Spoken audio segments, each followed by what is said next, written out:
Breaking today, Meghan Markle's fashion freeze-out. She has been dumped by Balenciaga just 1 year after she thought, this "I'm going to invite myself" appearance at Paris Fashion Week was going to change her career for good.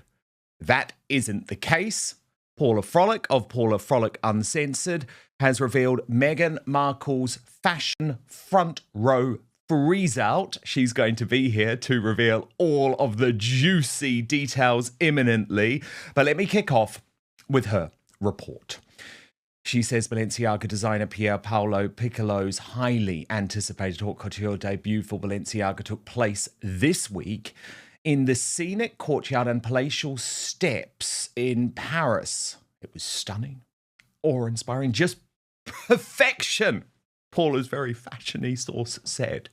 The triumphant return to form compete with a gown made of 24,150 hand-cut petals and a beautiful rooster feather reimagining of a 1967 archival look was met with widespread acclaim from the press and earned an emotional standing ovation from an audience that included real front-row stars like Demi Moore, Cynthia Erivo, and Naomi Watts. But as Paula rightfully notes, noticeably one person was not at this show. His supposed good friend and collaborator, according to her, the Duchess of Sussex. And this is where it gets juicy. Paula's source revealed, oh God, no, she was not invited. Not after what happened last time.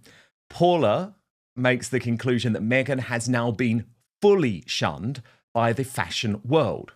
The source added there's no way Pierre would have her back after last year. He wants it to be about the clothes, not her. Remember, he quietly deflated the whole mythology in an interview with The Cut at his after party, saying him and Meghan met some years ago. They've been texting ever since. And she reached out to say she would love to come to the show. So while his team agreed to pay a reported $250,000. Now, look, I know to you or me, that sounds like a lot, but Paula says it's for her flights, hotels, cars, and outfits. Actually, not that much in this world. She says, considering it was part of the PR boost for the show, no one knew it would be hijacked. But fashion observers were irate. A collaborator? Who does she think she is? Beyonce? My source last. Remember, Beyonce had a long-term relationship with the designer who now heads Gucci and worked closely with him during the Renaissance tour. During that tour, Beyonce wore a couture gown covered in thousands of crystals that was designed specifically for her and that stage. But Paula's source added, here is Pierre's first show for Balenciaga, and she basically claims some sort of credit for it. It's unbelievable. No way would he have had her back for couture, never again. And Meghan could have gone. Paula reveals she was in Europe, not in London, supporting her husband during what turned into his worst week in 30 years. And while she had the children with her, she travels with a nanny, so it would have been fine. She just wasn't invited again. Meanwhile, she also wasn't invited to a Chanel event, which took place at Highgrove during the time she and Harry were in residence.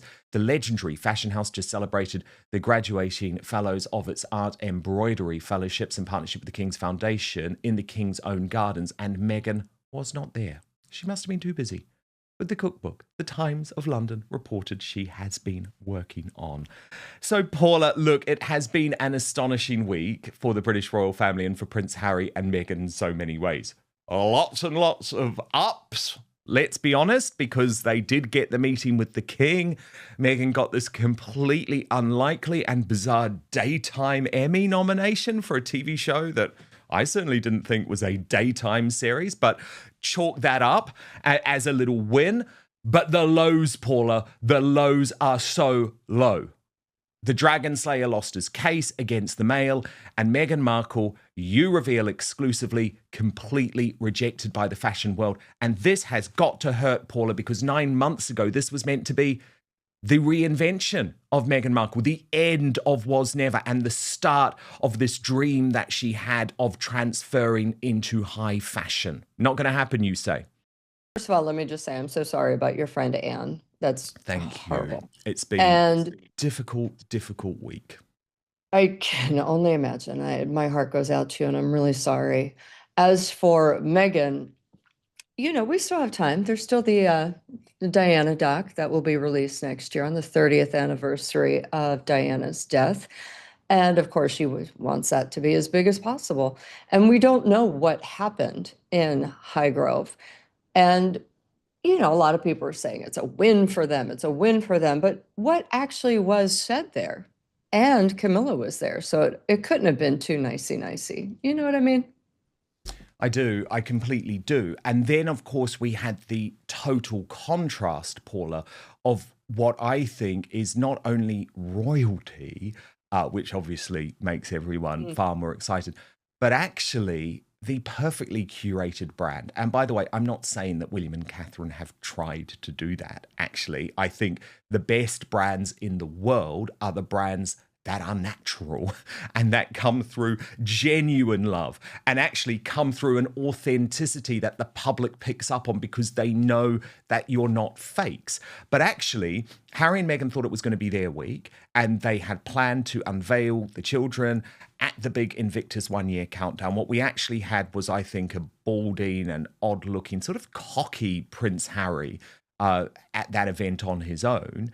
Yet on the same day, we saw Catherine and William being, the most lovely married couple at the polo with a little bit of PDA, which I think they probably knew would very easily bump Harry's awkward hugs with Alison Hammond off the front pages. But actually more significant, Paula, was what we saw over the weekend at Wimbledon, because Catherine was absolutely adored on her own on the Saturday, where she received a standing ovation as she went to the royal box, where there were even cheers of "We Love Kate" from the tennis fans as she presented the trophy for the women's singles. But then on the Sunday, the big day, the men's final, we got a glimpse of what Harry, and let's just be very clear about this, has been so afraid of for so long. Because it was the start, and this has happened over a long period of time, Paula, and I think it is being done very gradually, but it was the start of Prince George, and particularly Princess Charlotte, who seems very adept at a young age to royal duties, starting to take just that little bit of spotlight, which is what royalty is about, right? Regeneration. And for Harry, I think it's a disaster because he looks increasingly old. I mean, I don't know if you saw the Joe Marler podcast. And by the way, I would not blame you if you didn't watch it. But I mean, how on earth was, it was revolting, right? Well, it was weird. It was just weird. And it was almost like, I felt like his eyes were red. It was bad lighting. It was just him trying to force being a lad, but also at the same time trying to remind everybody that he was prince of the land and a duke, and just call me the duke. And, here's the problem with Catherine bringing the children to Wimbledon. It's the same thing that happened when Uncle Andy went from being Prince Andrew to Uncle Andy, when Harry and William were starting to come out, and everyone knew that his pecking order had just really plummeted, and he got a little frantic. And I think Harry's getting a little frantic. But also, you brought up the Invictus event, and that was very sweet of you to do the photos of Harry, and it looked like it was in a crowded room when, it wasn't actually that crowded. Our friend Tom Sykes actually went to that. Our friend Tom Sykes went to that, and it was inside the event. It was barren, and it was quite sad. And the second every person found out that Wimbledon and Catherine and William were going, they all just left the room. So it is quite sad. It's weird. And what the question now is, Dan, did Harry raise that 25 million he needed to? No, because I don't think he did. No way.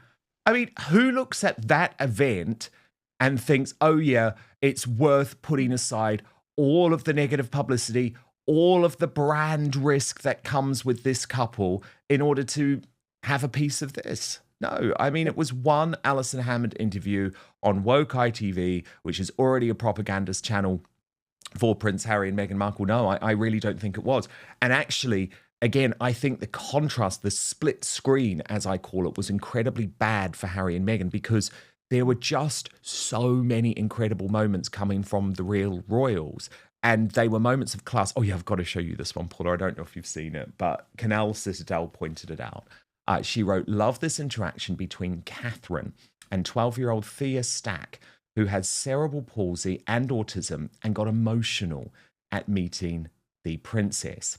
Thea took up tennis as part of her surgery recovery to help strengthen her legs. And it's just a wonderful moment because it shows you, Paula, I think, how Catherine always knows that she's got to be incredibly delicate in these situations. And it's not about her. It's about doing what's right for the member of the public who happens to be in the spotlight in a really, really intense situation. Look at what happened.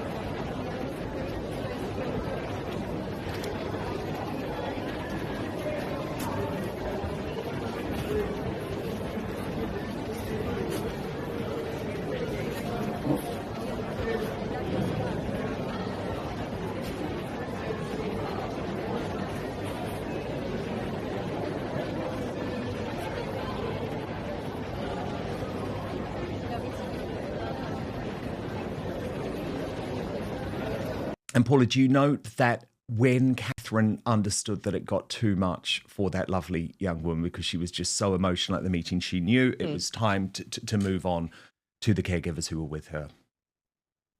I mean, she's quite lovely. And the other thing is she doesn't look for where the cameras are.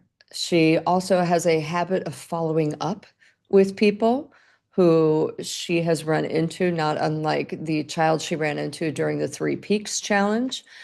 And she's just comes across as very genuine and lovely. And frankly, her parents did a wonderful job. And you can see why William chose her to emulate her parents and her upbringing. Paula, do you believe that Prince William is right to feel a deep sense of betrayal at the decision by King Charles to go ahead with the meeting at Highgrove? I think, to be fair, I think as a father himself, he probably understands a little bit. But I think he's also taking a wait and see approach because, again, as we just discussed, we don't know what was said. It could have been a knock it off, Harry kind of moment. A lot of people are saying, oh, no, it's part of this Project Thaw, which I don't necessarily believe in. And I think either way, it looks good for William because the people who are upset that King Charles met with Harry are really angry at Charles and calling him weak and calling for William to stand up sooner rather than later. Now, if the shoe was on the other foot and the king told Harry to knock it off, William, I mean, he wins either way, really, at this point. Yeah, I mean, because what can't happen, I think, Paula, because of William, is Well, I any was type just of going to say invite for that, Christmas. yes, Harry is William's problem to deal with. Yeah. And we all know this. Yeah. Unless, of course, Harry does something even more egregious. Although at this point, I'm not sure what could be more egregious than coming out and accusing the courts that are under your father's name of being corrupt and whitewashing because you didn't get your way. But I do think, I think we all know William is the one who's going to have to take the titles. Yeah, and I mean, look, at the end of the day, Charles knows, I believe, that even if he wanted to have a Christmas reunion, I think immediately he would know that William and Catherine would say, no, we're not going to kick up a stink, but every now and then we like to celebrate Christmas with the Middleton family, and that's what we're going to do. It's your choice, Papa, if you want to go there, but we're not going to be there because I just don't think that William would want himself to be put in that situation. And then especially when I know he will have looked at the Joe Marler interview. I'm not saying he will have watched it all, but he's very across things, right? And he will have seen that and just thought, oh, God, this is embarrassing. And I mean, he's lucky, Paula. It's been a big news week here in the United Kingdom. There's a lot of serious matters going on. The mainstream media have, on the whole, ignored this because I think they just realise that it's so degrading to Prince Harry and the royal family. And this is a guy who, on the whole, they back. So they don't want to shine a light to his really awful behaviour. But there is more backlash for Prince Harry, Paula, and I need to talk about this court case with you, specifically this big scoop that you have revealed in terms of Elton John's relationship with Prince Harry. He says, I am not a bank, Harry, and this is potentially, for Harry, the worst possible news, because it means he could be financially wiped out, especially given the pledges that he's made to Doreen Lawrence. So I want to get into your exclusive report.